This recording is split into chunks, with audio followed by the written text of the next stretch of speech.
По принцип не правя такива видеа, обаче това беше толкова странно нещо и за първ път, който виждам в живота си, че не можах да се сдържа и не мисля, че мога да го обясня, така че просто искам да ви покажа, за да видите за какво става въпрос. Знам, че съм най-красива на света, то се вижда. Не може да кажеш на белото черно и на красивото грозно. То се вижда. И ден след ден Между другото, тя наистина се снима в момента. В смисъл, не знам какво ползва за да се снима за този клип, но този телефон винаги стои включено зарядното и се снима нон-стоп. Много пъти си ме чувал, че казва, като направя 2000 снимки, просто трия старите ми снимки и правя днеска още 2000 снимки. Сега ще чуете нещо друго. е по-хубаво и по-хубаво. Разбира се, че съм си най-красива на света. Още от малка си имам самочувствие и знам, че съм си най-хубаво. И ден след ден ставам все по-хубаво и по-хубава. Обаче не мога да разбера защо хората си отваря устата, мърда я ся, правят някакви физиономии постоянно, но не мога да разберем какво ми казват. Нямат глас. Говоря ли ми нещо, питая ли ми. Аз като не ги разбирам, ще ми плампа и започвам да се снимам. Това е другото, че тя се снима на публични места нон-стоп. В смисъл, то по принцип е позволено, няма проблем. Тя снима нещата, които съм виждал в клиповете и общо взето просто се разхожда и прави нон-стоп. Ето това, което прави в момента, като се снима, просто не говорим и се снима. Имало много клипчета, където е разказвала как е в някакъв магазин и касиерката я пита да спре да се снима. Тя си казва, че не разбира дали говори или не и не мога да разбере устата и какво прави, дали говори. И просто продължава да се снима, което ми е малко скицо. В смисъл, малко се представям, че има скицо наистина.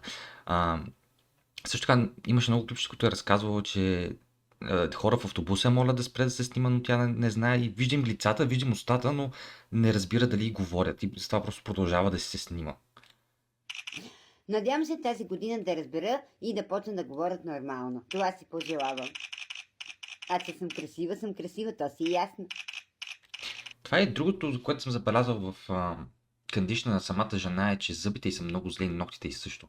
Очевидно няма най-прекрасната хигиена. Сега като ви пусна едно друго, две-три клипчета ще разберете за какво говоря, но пак е малко worrying. В смисъл малко е страшничко. Сега ще ви пусна едно много смешничко. Не знам също дали мога да го пусна, защото използва песента на Димов Мазне. Не знам дали нямаме копирайт страйкнат. Общо взето просто е снимка и пускам песента на Димов. Нещо друго, което трябва да разберете за тази мацка е, че тя е сигурна, че е гадже на Димов и че те са любовници, но той просто не казва за нея, защото е много известен. Нека намеря някой да ви пусна. Има някои хора, много често ми се случва, като отида в магазина, примерно продавачката да ми говори нещо или пък, примерно, в автобуса, като се кача в маршрутката и шофьора да ми говори нещо или хората, да ми правят забележка, примерно, да се карат с мен, защото постоянно се снимам и да ми задават въпроса, ти защо постоянно се снимаш, защо се снимаш? Нали? Ами, снимам се, защото аз не ги чувам какво ми говорят. Значи, Точно за това говоря, значи това не е клип за Димов, но просто клипчетата и всичките и тъмнелови изглеждат толкова еднакви, че много е трудно да направи човек да запомни кой клип е говорил за Димов и кой не е. Затова се надявам, че просто тези, които са по-известните, нека просто скролнем през няколко клипа, да видим. Тук съм се тагнали Димов, значи 100% в този клип говори за Димов. Се надявам, че се зареди. Come on, baby. много хуй сега вика, бебе, това е много лесно. Сега, искам да предупредя, че езика, който използва този клип е доста fucked up, така че ако ви е гнус, keep that in mind. С моето бебенце, с Иван Димов, рапъра, нали го знаете? Той е рапър, певец. Леле, днеска правихме страхотен секс. Нали в началото, докато го загреем, остане куру, стигнах 40 пъти до оргазъм. И после още 40 пъти, като го загреем, остана куру. Не знам дали ви прави впечатление, обаче всеки път, като издишва, излиза дим от устата и което ме кара да си мисля, че живее в стая, където е под 0 градуса, което е доста fucked up. Определено не изглежда много облечена, но 100% що ми излиза дим от устата и е студено. Самия кондишън на стаята не изглежда прекалено зле, в смисъл, изглежда в смисъл старо, като от соца, старите тапети не е ремонтирано, но поне има къде да живее, I guess. Да, нека продължим. Нали, значи, че като ти направите така един път и като ти излиза един път, после че трябва да свършите. Че трябва да го направите после. Да, той свърши 2 пъти, аз 80 пъти за 15 минути. Да, и ми беше много хуй. Сега вика, бебе, това много лесно се прави. Сега вика, щом ми го вика позволя, сега всеки път вика така може да се прави. Значи няма да ни откажеш, това няма да ни спреш. Щом сме се го заприли, ще си го правим.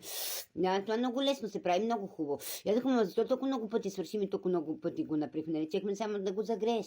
И той вика, да ти вика хубаво, защото си вика много готина нали, викам аз.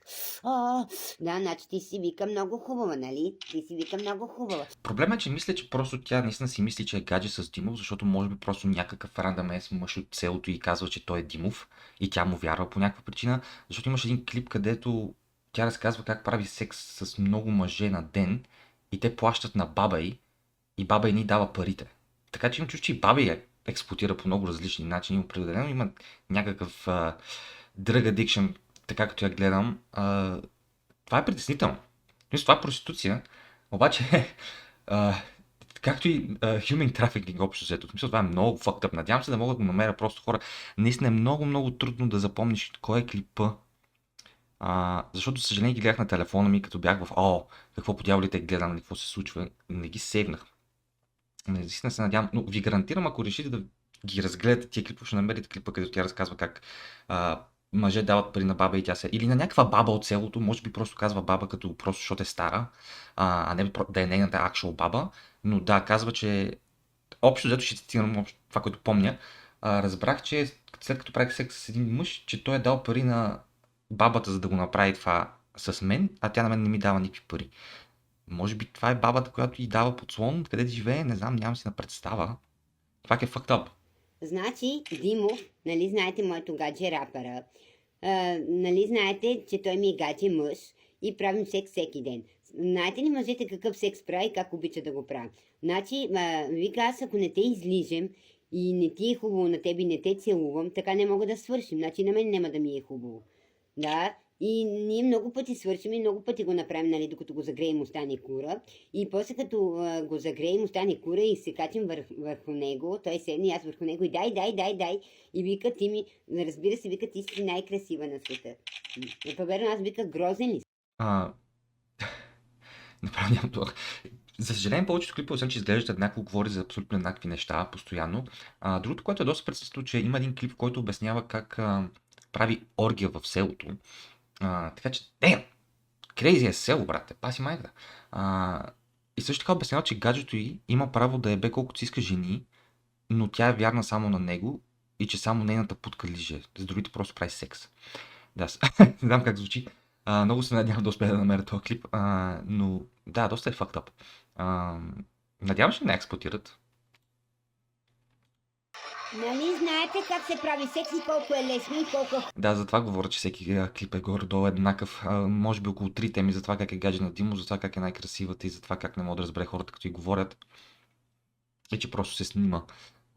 Другото нещо, което е доста страшно, е, че има много хора, които я виждат, че явно нещо не е наред и влизат в лайфовете и почват да обясняват как е Дипов. Тя почва да крещи и да ревнува да обяснява как едва ли не той ги използва само за свирки тия мацки, тя му е истинската любов, те са просто курви за него.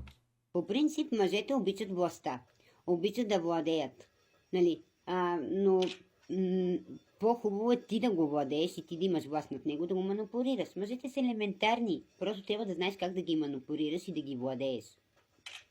Мисля, че тя наистина си мисли, че ги манипулира, те просто дават при на тази баба, която от селото да правят секс с нея. Да. Значи аз моя, когато ми се скара нещо, той много ме ревнува, защото е влюбен в мен, направо ще ми изяде путката, знаеш. Сега ще ви разкажа каква е тайната, толкова да обича моята путка. И как аз го владея. Значи, когато ми се скара нещо, поне той много ме ревнува и аз поклащам глава така за 2-3 секунди, нали, докато се поуспокои малко и после го хващам за кура и на него всеки път му минава на моето бебенце. Да, всеки път действа. И после си го владееш и си го манипулираш. Много лесно става. Аз се мажа отдолу с мед и той се облизва пръстите направо. Да, за това говоря. Общо няма какво да ви покажа. По-хубаво, може би да пусна един последен клип, колкото като зачално. Да, това са трите теми. В смисъл, ако наистина осъзнава и го прави за рейджбейда и се получава еволата, но мисля, че наистина нещо ни е наред на тази жена. И мисля, че някакви хора се възползват от нея, което е доста страшничко. Да, клиповете са колкото искате. Тя се снима по цял ден. Мога да скромвам с часове, буквално. Ако на някой му е интересно, това е страницата й. Дам да пусна някой, който има повече гледания, е това. Осъзнах, че съм си най-красива на света и трябва да си имам самочувствие. Най-големото самочувствие. Да, аз съм си най-красива на света. Наистина уникално да има самочувствие и мъжете да имат толкова хубаво мнение за теб. Да, и да те свалят постоянно. Направо ще ми изядат путката. Сега какво да направя, като съм красива? Да си запечатам путката или да се скрия от света. Да, аз съм си най-красива на света. И вика, и мъжете викат, щом ни го вика, позволяваш ни мъжете, верно пътахме да имаме такова мнение за тебе, че си най-красива на света. Верно, я вика, грозен ли съм? Значи ти си вика, много хубаво, да ходим да правим това. От я го загрях, он верно вземата неща. Ама ние много пъти свършим и много пъти го направим. Нали знаете, първо го загрева, първо правим оргия и после като му стане куро пак, това се прави докато го загрее, нали, оргията се прави. И после като го загрее, това е същото. Не мисля да ви мъча повече, мисля, че разбрахте за какво говоря. Но да, доста е странно, така че полиция investigate, окей?